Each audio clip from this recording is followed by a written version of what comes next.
Ya. Ya. Oke, dipimpin baca doa. Ketua kelasnya, ayo kita pimpin bersama-sama berdoa. Berdoa mulai. Bismillahirrahmanirrahim. Siapa yang nggak masuk hari ini? Siapa dia? Sinta Naryani. Baik, seperti yang telah kita sudah bahas ya, teman sebelumnya, bahwa hari ini adalah hari untuk ya, jadi kemarin kalian sudah bahas yaitu teori tentang apa? Reaksi elektrolisis. Hari ini adalah tujuan pembelajaran kalian itu yaitu merancang ya, reaksi elektrolisis itu bisa terjadi. Jadi merancang alatnya, kemudian sekaligus menyajikan percobaan. Jadi langsung kalian melakukan percobaan reaksi elektrolisis yang mana kemarin kalian kan nggak bisa sama sekali ya, maksudnya belum pernah abstrak. Ya, sekarang langsung kalian praktekkan.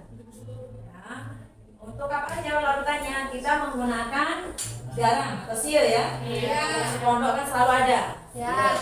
Kemudian nanti Ibu akan demonstrasikan terlebih dahulu, yaitu biar kalian tahu bagaimana caranya prosesnya.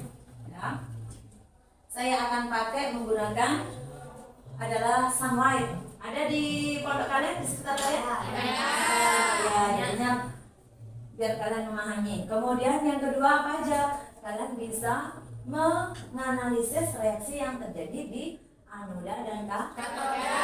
Yang ketiga, kalian bisa menganalisis larutan itu asam atau basa saat elektrolisis terjadi. Menggunakan apa? Kalau asam basa? Lakmus. Bisa juga dengan pH. Ya, dengan universal. Ya.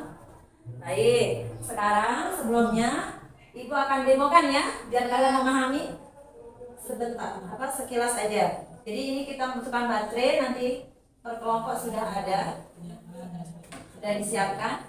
Kalian pasang. Kemudian pensil ini dijadikan sebagai alat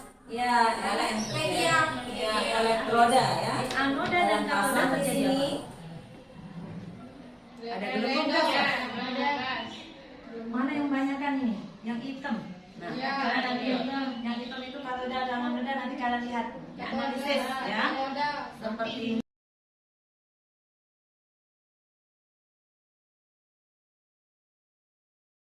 Kemudian kalian tuangkan di LKPD yang Ibu bagikan.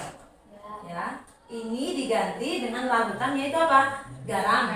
Ya, kemudian ada di sana ada CuSO. Nanti kalau ada waktu silahkan kalau mencoba mau untuk daya boleh. Jadi ini, nah saya bertanya, ini kalau Ibu cabut nggak pakai listrik, bereaksi apa enggak? Nah, inilah konsep dari elektrolisis. Makanya dia butuh listrik. Jadi di sini karena hanya praktikum kita menggunakan baterai. Oke, siap Ibu bagikan ya, bagi kelompok seperti kemarin. Ibu bagikan LKPD per kelompok.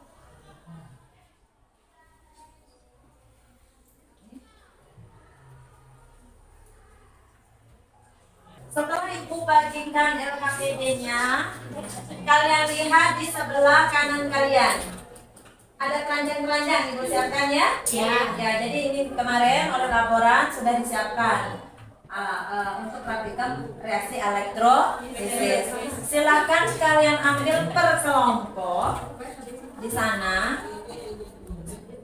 Ambil per kelompok, kemudian itu yang dipakai untuk praktikum. Silakan. Di sini kita lihat kekompakan kalian, kemudian diskusi bagaimana cara merancang dan sebagainya. Oke, boleh diambil, boleh.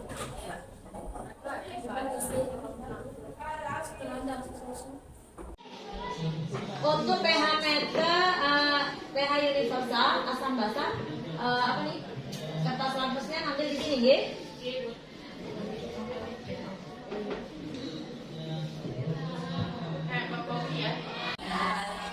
Nah, kalian ikutin Jadi sudah ada di gambar ya. Skema gambar yang harus kalian. Nah,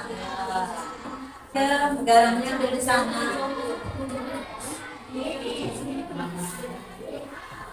Giliran ya ambil garamnya.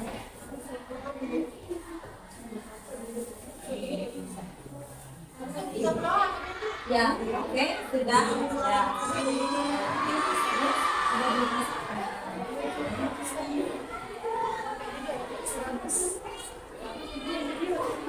Positif ini. Nah, ya. Yang hitam negatif. Tulis di sini ya. Hitam negatif, merah ya. Yang nganu ini Bu, yang pada anoda katoda. Yes. Hasil pengamatan. Ya, kalian tulis terjadi dulu terus nanti baru tulis reaksinya. Di anu dulu bisa? Bisa. Ya. Enggaknya. Iya.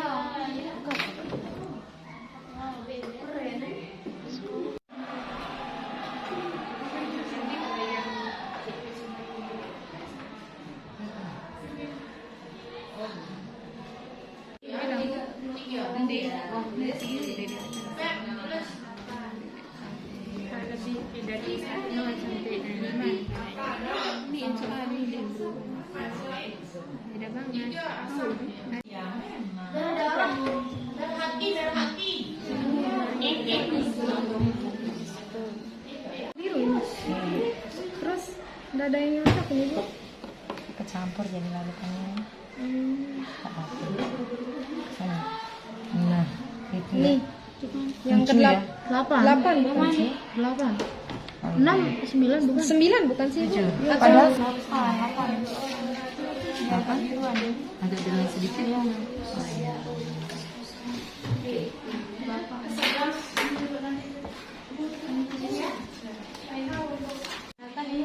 Ibu cewek tempat ya. Ya. Mungkin untuk presentasinya nggak semua kelompok nih. Jadi dari hasil kalian praktikum sudah kalian diskusikan bersama kelompoknya. Sekarang kita presentasikan hasil dari praktikum dan diskusi kelompok. Silakan untuk perwakilan hari ini satu aja. Ya, Bang Bayuna belum dari kemarin. Dua-duanya. Ini Boleh salah satunya dulu boleh. Ya. dari sini ya. Boleh. Ada spidol. Ini ada. Harus menuliskan.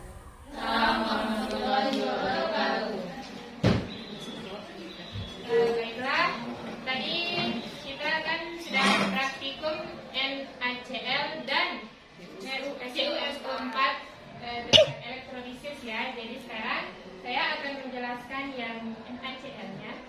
Nanti mungkin yang lain nih. Tadi sama-sama kita praktikum ya, di mana kita menghasilkan larutan NaCl yang pada katodanya itu menghasilkan gelembung yang lebih banyak, tetapi dan juga lebih deras ya, karena di sana terdapat ion negatif. Jadi yang menempel di sana itu ion positif, jadi dia lebih deras. Dan terus di anodanya itu dia menghasilkan lebih banyak gelembung, tetapi tidak lebih deras dari yang katodanya. Jadi dan anodanya karena dia itu membutuhkan listrik, dan di sana kan kita mengalirkan listrik itu ke dalam larutan tersebut, jadi dia itu akan menghasilkan gelembung. Tapi gelembungnya itu berbeda, ada yang gelembungnya itu lebih banyak dan lebih cepat bereaksi, dan lebih banyak dan tidak cepat bereaksi. Tapi seperti yang kita tadi sudah praktekkan di sana, pada yang katoda negatifnya itu dia memiliki gelembung yang banyak dan lebih deras, tetapi yang di anodanya itu dia gelembungnya lebih banyak lagi dari yang katoda, tapi tidak lebih deras dari katodanya. Ya, karena itu ada bantuan listriknya ya. Ayo menanya, kita detik. Wah, bagaimana bisa kok jadi dua? Elmin, kan di sini ada dua juga, kan dua elektron, masukkan dua elektron, jadinya ini sama-sama, baru bisa menghasilkan reaksinya. Boleh? Kelompoknya lagi ada kan untuk yang percobaan kedua. Siapa yang merepresentasikan? Ayo. Kelompoknya gantian ya, bukan kelompoknya Kak Yuna, tetapi bisa kelompoknya Kak Tuti atau Kak Sirtu. Ya. Baru nanti kita ya ibu ini kan kita bersama-sama menyanyikan. Yuk, siapa? Untuk percobaan kedua, Kak Sirtu atau Kak Tuti? Iya. Metode ya tadi CUS 4 ya pada katode pada muatan negatif. Di sini bisa dilihat di sini kenapa dia menghasilkan H+. Kenapa dia menghasilkan H+?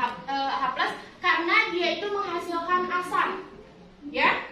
Dia menghasilkan asam sama di sini juga. Berarti pas disetarakan itu di sini juga H+. Karena dia menghasilkan asam. Mungkin ada yang mau bertanya lagi? Ya, boleh. Bolehnya tadi kita udah mencobakan pH masing-masing larutan. Nah, kira-kira apa sih bedanya antara larutan NaCl dan pH antara larutan NaCl sama pH di CuSO4? Itu apa sih bedanya? Oh, bedanya. Bentar ya. Saya dulu. Bedanya. Nah, bedanya yang pada larutan NaCl tadi tuh dia gelembungnya lebih benar, gelembung yang dihasilkan cenderung lebih banyak dan gelembung yang dihasilkan kecil-kecil. Nah, tetapi yang dihasilkan langsung dilepas yang pada yang pada NaCl. Hah? Depanan. Di gelembungnya. Sebentar, Kakak Tuti. Boleh dibantu sama kelompoknya. Ya, silakan. Boleh ulang pertanyaannya Kakak Sirtu?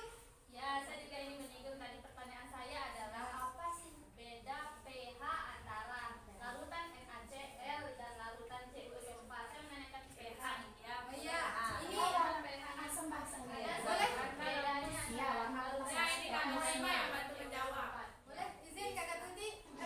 Ya, ya setelah elektrolisis mungkin tadi ada kecampur sama kita tidak tahu ya.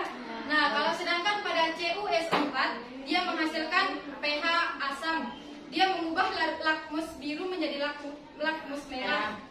Itu menghasilkan pH asam yaitu ya kalau tidak salah berapa tadi? Ya, 3. pH-nya 3. Berarti bedanya itu NaCl menghasilkan larutan basa pada praktikum yang tadi, sedangkan CuSO4 itu menghasilkan larutan asam. Ya, oke. Bisa? Nah, ini ya. Baik, jadi seperti itu. Kita simpulkan ya. Jadi pertama kalian sudah bisa merangkai. Ya. Kemudian kalian sudah menyajikan yang kemarin kalian hanya teori pertemuan sebelumnya. Sekarang kalian bisa menerapkan, mempraktekkan dan kalian bisa menuliskan reaksi yang terjadi di tabel. Ibu kasih tugas untuk besok ya. Ya. Nah, hanya menuliskan aja reaksi yang terjadi ya. Baik, tulis itu untuk PR ya. Dengan kondisi sehat, amin. Semua sehat. Kemudian kita tutup bersama. Oke. Baca doa. Mulai. Bismillahirrahmanirrahim. Subhanakallahumma wa bihamdika asyhadu. Sekian dari Ibu.